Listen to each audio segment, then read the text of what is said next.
The standard model of cosmic evolution assigns the universe roughly 100 trillion years of active star formation. That number sits at the foundation of every projection about what the cosmos will look like when the last stars burn out. In November 2025, a team of 175 astronomers analyzed the heat signatures of 2.6 million galaxies using data from the European Space Agency's Euclid Space Telescope and archived observations from the Herschel Space Observatory. The result was not a projection, it was a measurement. The universe's peak rate of star production occurred approximately 10 billion years ago. Since that peak, the rate has fallen by a factor of 10. Douglas Scott, a cosmologist at the University of British Columbia and co-author of the 2025 Euclid study, said in a press release, "The universe will just get colder and deader from now on. The amount of dust in galaxies and their dust temperatures have been decreasing for billions of years, which means we're past the epoch of maximum star formation." That sentence is the institutional verdict of the most statistically robust temperature map of the cosmos ever produced. This video is about what that verdict means and what the 3 stages that follow look like when physicists can no longer agree on what drives them. In 1997, astrophysicists Fred C. Adams and Gregory Laughlin published a paper in Reviews of Modern Physics titled "A Dying Universe: The Long-Term Fate and Evolution of Astrophysical Objects." Adams is the Ta Yu Wu Collegiate Professor of Physics at the University of Michigan, recipient of the Helen B. Warner Prize and the Robert J. Trumpler Award, and is described in his institutional biography as the author of the definitive review article on the long-term fate of astrophysical objects. 2 years after that paper, he and Laughlin expanded the framework into a book, The 5 Ages of the Universe, which was subsequently translated into 8 languages. The book divided the entire post-Big Bang history of the cosmos into 5 eras, each defined by the dominant physical process shaping the universe at that stage. The primordial era lasted roughly 100 million years following the Big Bang, during which hydrogen and helium first condensed from cooling plasma and the first stars formed from that hydrogen. The primordial era ended before Earth existed. It is settled history. The 4 eras that remain form the structure of this video. We currently inhabit the second of 4 cosmic stages, the era Adams and Laughlin called the Stelliferous Era, which in Latin means filled with stars. It began when the first generation of stars ignited roughly 1 million years after the Big Bang, and it is projected to continue until star formation ceases entirely, approximately 100 trillion years from now, when the last low-mass red dwarf stars exhaust their hydrogen fuel. The word currently requires precision. We exist inside the Stelliferous Era, but we do not exist at its peak. The peak passed 10 billion years ago. The universe is 13.8 billion years old, a number pinned to an accuracy of under 1% by Hubble Space Telescope measurements of Cepheid variable stars. Cepheids are stars whose pulsation rates correlate precisely to luminosity, making them reliable distance markers across the observable cosmos. Between those 2 dates, the universe's rate of star production followed a curve that peaked roughly 3.5 billion years after the Big Bang, a period cosmologists call cosmic noon. That peak is formally documented in the landmark 2014 review by Piero Madao, professor at the University of California, Santa Cruz, and Mark Dickinson of the National Optical Astronomy Observatory, published in the Annual Review of Astronomy and Astrophysics. Their analysis established that half of all the stellar mass in the observable universe formed before the cosmos was 3.5 billion years old. The universe built half of everything that exists within its first quarter. In November 2025, Riley Hill, a postdoctoral research fellow at the University of British Columbia who led the Euclid analysis, reported from 2.6 million galaxies that the average dust grain temperature inside those galaxies had dropped by approximately 10 kelvins over the past 10 billion years. 10 kelvins is a small number in absolute terms. As a direct thermal measurement of the universe's trajectory, It confirms a sustained, directional cooling that has been underway without interruption since cosmic noon. The framework was established from theory in 1999. In 2025, the data confirmed that position, based on a sample no prior instrument had the resolution to produce. At cosmic noon, the observable universe was an engine. Galaxies were colliding along the cosmic web, the vast filamentary network of dark matter that forms the large-scale scaffolding of the universe, and those collisions compressed cold gas into stellar nurseries at densities the present-day cosmos cannot reproduce. A galaxy comparable to the Milky Way at cosmic noon was forming roughly 20 solar masses of new stars per year. The Milky Way today forms approximately 2 solar masses per year. That tenfold reduction is not uniform across individual galaxies, but the aggregate trend, confirmed across 2.6 million galaxies from the Euclid dataset, runs in one direction. Hill's team measured it directly from the thermal emission of galactic stardust across a wide range of wavelengths, combining Euclid's optical and near-infrared coverage with Herschel's archived far-infrared observations. The result was a temperature map of the universe spanning the last 10 billion years of cosmic history. The average temperature of galactic stardust has been falling throughout that entire period. The physics behind that fall is not obscure. Younger, hotter, more massive stars heat the dust clouds around them intensely. As those stars die and are not replaced at the same rate, the remaining stellar population skews older and cooler. The dust temperature drops.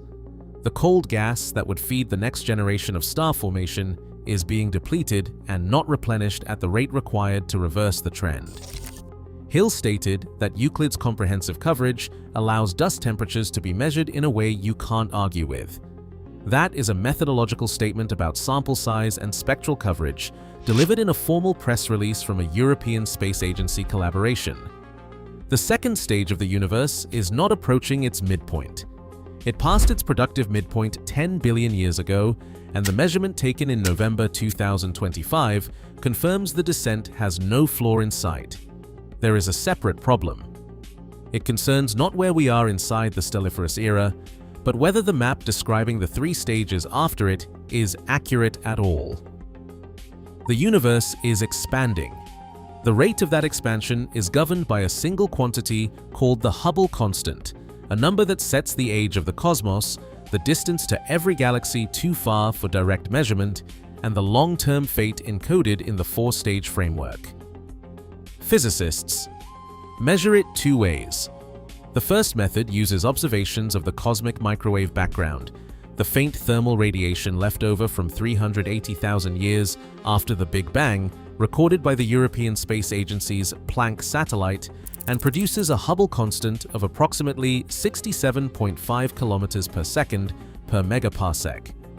The second method constructs a cosmic distance ladder from increasingly distant standard candles, Cepheid variable stars whose pulsation cycles reveal their absolute brightness, and Type Ia supernovae whose luminosity follows a predictable curve. That method, led by Adam Riess, professor of physics and astronomy at Johns Hopkins University and co-recipient of the 2011 Nobel Prize in Physics for the discovery of the universe's accelerating expansion, consistently produces a Hubble constant between 73 and 76.5 kilometers per second per megaparsec. The gap between 67.5 and 73 is not explained by measurement error in either method. It is a 5 sigma discrepancy, a statistical threshold at which the probability of the result occurring by chance is approximately 1 in 3.5 million. In 2023, the James Webb Space Telescope extended the distance ladder measurements to 130 million light-years, spanning the full range Hubble had previously explored across 5 host galaxies containing more than 1,000 Cepheid stars. Webb found no calibration errors. The gap did not close. Riess, publishing in the Astrophysical Journal Letters in February 2024, stated that with measurement errors negated, what remains is the real and exciting possibility. We have misunderstood the universe. That sentence was written by the physicist who won a Nobel Prize for establishing the framework now under this degree of stress. In January 2025, Daniel Scolnic, an associate professor of physics at Duke University, used data from the Dark Energy Spectroscopic Instrument, DESI, an instrument observing more than 100,000 galaxies every night from Kitt Peak National Observatory in Arizona, to calibrate the distance ladder at the Coma Galaxy Cluster. Scolnic's team arrived at a Hubble constant of 76.5. The paper, published in the Astrophysical Journal Letters, stated plainly, "The tension now turns into a crisis. This is saying, to some respect, that our model of cosmology might be broken." For years, official press releases from NASA and the European Space Agency described this discrepancy using one word: tension. In January 2025, a peer-reviewed paper chose a different word. The word crisis does not appear in NASA's public-facing communications about the Hubble constant. That hedged language is not an accident. In March 2025, the Dark Energy Spectroscopic Instrument, DESI, released its full 3-year dataset, 15 million galaxies and quasars across 11 billion years of cosmic history, the largest 3-dimensional map of the universe ever produced. The results, announced at the American Physical Society's Global Physics Summit in Anaheim, California, indicated that dark energy, the force driving the accelerating expansion, assumed to produce the heat death at the end of the 4-stage map, appears to be weakening over time. Mustafa Ishak, professor of astrophysics at the University of Texas at Dallas and co-chair of the DESI Collaboration's Dark Energy Working Group, told NPR in March 2025, "We will have to stop, sit down, and rethink our model of the universe." Ishak stated directly that if dark energy continues to weaken, the expansion assumed to continue indefinitely will slow, stop, and reverse, pulling the universe back into a collapse rather than allowing it to fade through the stages Adams and Laughlin mapped in 1999. The 4-stage map now has an asterisk. The stages were derived assuming eternal expansion driven by a cosmological constant that does not change. That assumption is now formally contested in peer-reviewed data.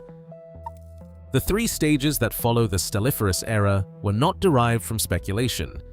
They were calculated from established physics, the laws of thermodynamics, nuclear decay rates, general relativity, and quantum mechanics. Stage 3 is the degenerate era. It begins approximately 100 trillion years from now, when the last star formation has ceased and only the remnants of dead stars remain. White dwarfs slowly cooling over hundreds of billions of years, neutron stars composed of matter so dense that a cubic centimeter weighs roughly 1 billion tons, and black holes. The primary energy source during the degenerate era is proton decay, the spontaneous disintegration of protons, the particles at the center of every atomic nucleus in the human body, on the surface of Earth, and in the core of the Sun.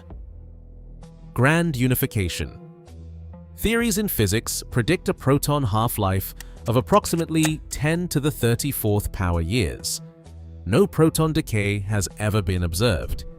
Experiments designed to detect it are in development.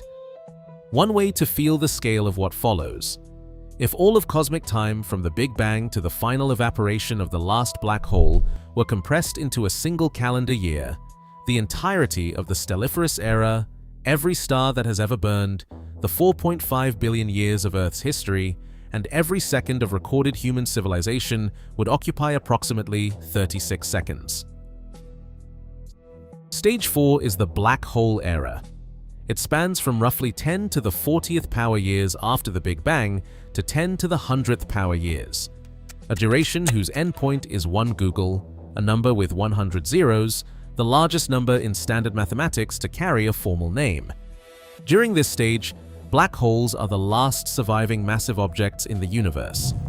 Stephen Hawking demonstrated in 1974 that black holes radiate energy through a quantum process now called Hawking radiation, bleeding mass over timescales that make the degenerate era look brief. TON 618, the largest known black hole in the observable universe at 66 billion solar masses, would require longer to evaporate than the entire black hole era spans. After the last black hole radiates its final photon, the dark era begins. No massive objects remain. Photons travel at the speed of light through empty space, never interacting. electrons and positrons occasionally form positronium atoms, unstable structures that annihilate within microseconds, releasing the last organized energy in the cosmos. The temperature converges toward absolute zero without ever quite reaching it. The universe does not detonate or shatter. The last energy dissipates, and the universe reaches maximum entropy. That is the four-stage trajectory as mapped in 1999, confirmed by 25 years of observational cosmology and conditional on one assumption that dark energy remains constant and the expansion continues forever. The Dark Energy Spectroscopic Instrument data released in March 2025 challenges that assumption directly. Between February 2024 and November 2025, 3 independent research programs arrived at findings that all point in the same direction. The Euclid telescope established from the thermal signatures of 2.6 million galaxies that the second stage is in sustained, measurable decline with no identified reversal mechanism. James Webb extended the distance ladder to 130 million light-years, found no calibration error, and confirmed the 5 sigma discrepancy in expansion rate measurements is real. The Dark Energy Spectroscopic Instrument. 3-year survey of 15 million galaxies found dark energy behaving in ways the standard model does not predict.